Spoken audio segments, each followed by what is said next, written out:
Olá pessoal, a paz do Senhor Jesus a todos os seminaristas. Vamos retomando então nosso videoaula do Seminário Teológico do IBBC, apostila de número 1. Nós vamos iniciar então agora a terceira matéria da apostila, que é Pentateuco. Pentateuco é composto pelos 5 primeiros livros da Bíblia, Pentateuco no grego e Torá no hebraico, ok? Nós vamos então dar início a partir da página de número 135, introdução ao Pentateuco.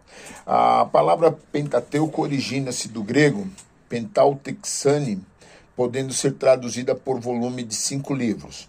O Pentateuco tinha como núcleo os livros de Êxodo, Levítico e Números, até a época do Segundo Templo. Todos os exemplares completos das Sagradas Escrituras principiaram com o Pentateuco. A coleção desses livros é chamada pelos judeus de Torá, que é a denominação do conjunto de livros compostos por Gênesis, Êxodo, Levítico, Números e Deuteronômio, e cuja raiz da palavra vem de ensinar. Assim, traduzimos por lei ou instrução, servindo de guia para o povo da aliança. A autoria do Pentateuco é refutada. Temos nas escrituras a identidade do autor de Pentateuco. Tem uma série de versículos aí para os irmãos poderem fazer uma pesquisa apropriada, relacionando claramente a coleção dos 5 livros com Moisés. Ok?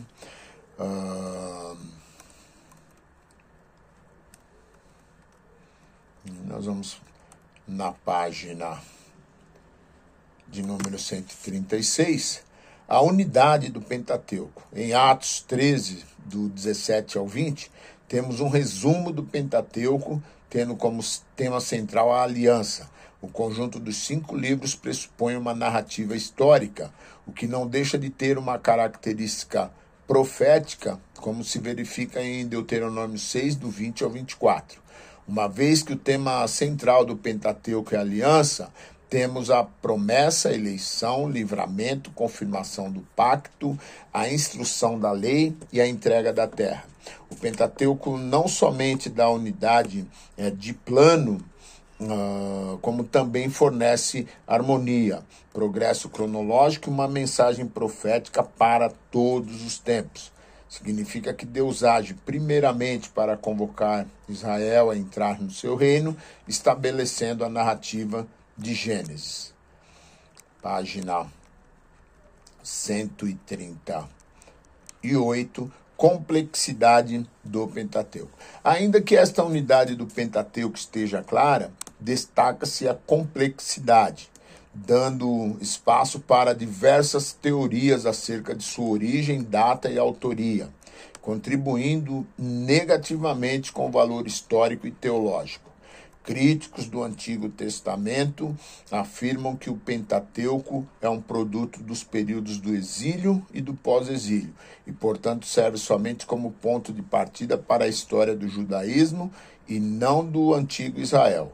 Temos ainda escolas acerca do Antigo Testamento alegando que é errado ver Moisés como fundador de uma religião, atacando o cerne da proclamação bíblica. Teólogos conservadores na defesa do Antigo Testamento reagem com outro extremo, sem produzir uma introdução completa do Pentateuco, que considera tanto as provas da unidade básica como a diversidade que baseiam as teorias. Complexidade literária. Nota-se que há uma mistura de lei e história no Pentateuco, que não ocorre nos tempos modernos. A narrativa histórica atravessa e interrompe constantemente a legislação do Pentateuco. Moisés não se preocupou em desenvolver seus escritos de modo temático, fazendo separação dos códigos. Moisés não se preocupou em desenvolver...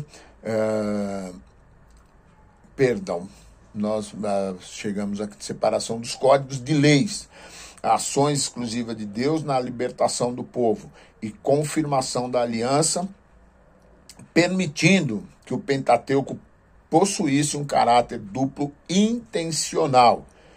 Antes se preocupou em apresentar blocos de conteúdo legal totalmente integrados à narrativa. Outro problema levantado pelos críticos está relacionado com a falta de continuidade e ordem quanto ao assunto tratado. Vejam, por exemplo, Gênesis 4, 26 e 5, 1, 19, 38 e 21. E Êxodos 29, 19, 25 e 21. Além do mais, o Código de Lei apresenta desorganização lógica. Devido à diversidade do material, encontramos diferenças de vocabulário, sintaxe, estilo e composição. Página 139, complexidade da autoria e origem. A ausência do nome do autor do Pentateuco harmoniza-se com a prática do Antigo Testamento. Da mesma forma com a literatura antiga, até porque no Oriente Médio o autor era basicamente um preservador do passado, limitando-se ao uso de matérias e metodologias tradicionais. Mesmo assim, as composições literárias da época incorporam referências explícitas à autoria, mesmo que nessas referências e em outras encontradas em listas de composições literárias, o termo autor não deve ser tomado no sentido moderno. A autoria era expressa com a fórmula da boca de, que identificava ou uma fonte oral ou um redator. Implicações. Ainda na página 139. Nós estamos aqui com aquela questão da apostila nova e da apostila antiga, que alguns irmãos adquiriram, tá? E aí só precisa ficar de olho na numeração direitinho. Na apostila nova é 139, pode dar uma diferença de uma ou duas páginas na apostila antiga, mas o conteúdo é o mesmo. Então, vocês vão procurar aí implicações na página 139 aqui e nós entramos no assunto. Ao pensar no método literal na interpretação do Antigo Testamento, temos a consciência de que não haveria razão para impor conceitos arbitrários. Com isso, as teorias analisadas até aqui devem ser reconhecidas apenas como teorias, sem desprezar, mas analisando dentro do próprio sistema, ou seja, com razão crítica. Isso porque tais teorias são provisórias, flexíveis a mudanças e modificações na medida em que se vai expandindo na pesquisa e no entendimento. É importante ressaltar que tanto a Bíblia como a tradição chega ao senso comum de que Moisés é o autor do Pentateuco, portanto, ter sido melhorado com outros especialistas levantados por Deus para compor toda a coleção. É importante destacar que o Pentateuco é, de fato, uma obra completa, composta com uma longa história de transmissão e crescimento, sendo que o Espírito de Deus supervisionava Moisés nessa difícil tarefa. Página 140, relevância para a atualidade. Quem é Deus e como ele se revela? Quais são seus atributos e como podemos conhecê-lo? Quem é o homem? Quais são os propósitos de Deus? Qual a relação do homem com Deus? Se o grande tema do Pentateuco é a aliança, fica claro que o projeto de Deus, revelado nos livros, é a autorrevelação dessa aliança para uma geração alienada, sem propósitos e em busca de satisfações sem equilíbrio. As perspectivas das pessoas, das instituições, dos cristãos e da nossa sociedade e da nossa cultura estão sendo jogadas como se fossem lixo, sem reciclagem. Semelhante à geração de Josué e Caleb e da geração de Esdras e Neemias. Os absolutos vêm sendo questionados, o existencialismo tomando conta cada vez mais das famílias e da sociedade. A maldição de Babel tem trazido consequências irreparáveis e os fundamentos estão aparentemente destruídos. À semelhança dos israelitas, as pessoas, a igreja e a sociedade estão vivendo muitas crises que as afetam profundamente.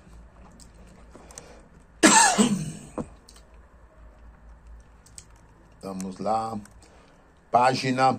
Agora nós iniciamos, então, nós fizemos uma reflexão dentro do conteúdo. Os irmãos precisam pegar a apostila junto com o vídeo,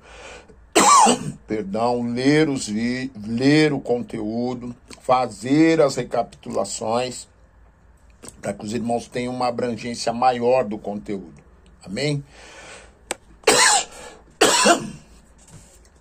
Nós iniciamos, então, na página 143, a análise de Gênesis. Eu vou pegar uma água.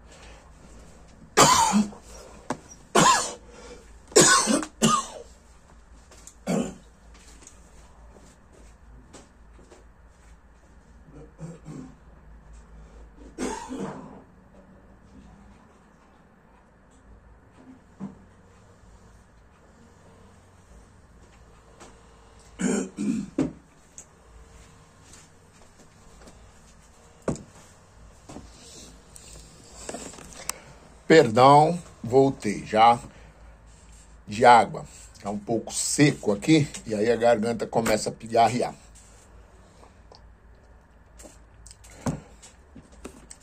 Gênesis. A lenda grega afirma que um bom começo é meio caminho andado. Com essa expressão, apresentamos o livro de Gênesis, destacando doutrinas essenciais como a eternidade, a pré-existência de Cristo, a criação, a quebra da aliança e suas consequências, a civilização e a era dos patriarcas. Assim como a revelação da aliança, a eleição e o desenvolvimento dos conflitos humanos em relação às suas responsabilidades no cumprimento dos mandatos espiritual, social e cultural. Nome. O livro de Gênesis recebe a primeira palavra na narrativa, Bereshit, no começo. Isso no contexto judaico. No começo, indicando a manifestação temporal histórica. A transliteração para o grego da Septuaginta indica que Gênesis é compreendido como fonte ou origem. A relação do título no início com o nome Elohim, Deus, revela que o primeiro sujeito do livro é Deus. Portanto, a sua majestade deveria ser historicamente conhecida por ser a base de todo conhecimento, seja para física, antropologia, teologia, soteriologia, história, psicologia e etc. Todas as áreas do conhecimento humano. Essa autorrevelação indica uma dinâmica no poder do Logos, ou seja, o poder e a liberdade de Deus de atuação com a manifestação histórica da pré-existência de Cristo. Gênesis, como fonte, revela a autorrevelação de um Deus autoexistente. Já como princípio temporal, temos a origem histórica da consumação. Isso significa que, no princípio, todas as coisas já haviam sido consumadas, o que será revelado gradativamente ao homem no decorrer dos tempos. A estrutura de Gênesis. Tratando-se da interpretação literal, podemos dividir o livro em duas partes. A primeira, capítulos que vai do 1 ao 11, e a segunda que vai do 12 ao 15. Contudo, não se pode desprezar a metodologia cronológica que aponta para os relatos da autoexistência de Deus, da pré-existência de Cristo, da criação, das quedas e consequências da civilização e da era patriarcal. O conteúdo. Acompanhando a lógica da estrutura do livro, podemos destacar o prólogo, que estabelece a criação do cosmos, incluindo a revelação inicial de Deus. Nós estamos na Apostila Nova, página 144, o tema aqui é conteúdo. Tá? Aqui temos evidências claras quanto à eternidade, e com isso, a manifestação do tempo que marcou o começo da história humana. Ok? Vamos lá. Página 146, contexto histórico. A atuação de Deus na história é clara. Podemos analisar o contexto histórico partindo do contexto de Moisés, como também poderíamos partir da antropologia ou da linguística, que pressupõe uma análise mais detalhada. Podemos unir essas duas disciplinas em torno da arqueologia. Foram cavados numerosos sítios na Palestina, Síria e Mesopotâmia, permitindo que centenas de milhares de textos fossem encontrados. Os documentos de Mari, de Nuzi, Capadócios, tabuinhas de Alalak e outros, a saber, o Código Hammurabi, leis da Média Assíria, leis hititas, documentos da primeira dinastia da Babilônia, a documentação é muito extensa, e tudo isso é encontrado pela área da ciência da arqueologia, confirmando toda a trajetória do povo de Deus, ok? Não devemos perder essa perspectiva. Na página de número 149, teologia do livro de Gênesis. Conforme vimos na estrutura do livro, temos doutrinas essenciais como a autoexistência de Deus, a pré-existência de Cristo, a origem do ser humano, bem como seus conflitos. Autoexistência de Deus, página 149. No Antigo Testamento não houve a preocupação de provar a existência de Deus. Ela é a base de todas as coisas e tudo que existe é por sua vontade. Além disso, a sua existência jamais é questionada, até porque a Bíblia foi escrita por pessoas que criam sem questionar o assunto. Ok? Página 150. Quem é Deus? O nome Yahvé, ou Jeová, é o nome próprio de Deus, que frequentemente é traduzido por Senhor ou Jeová. A raiz da palavra indica existência ou ser. Alguns exegetas sugeriram que o nome ou verbo denota a imutabilidade divina. Em alguns casos, como em Gênesis, a expressão indica que Deus se revelou querendo ser conhecido. Louvado seja Deus. Deus Criador, página 152.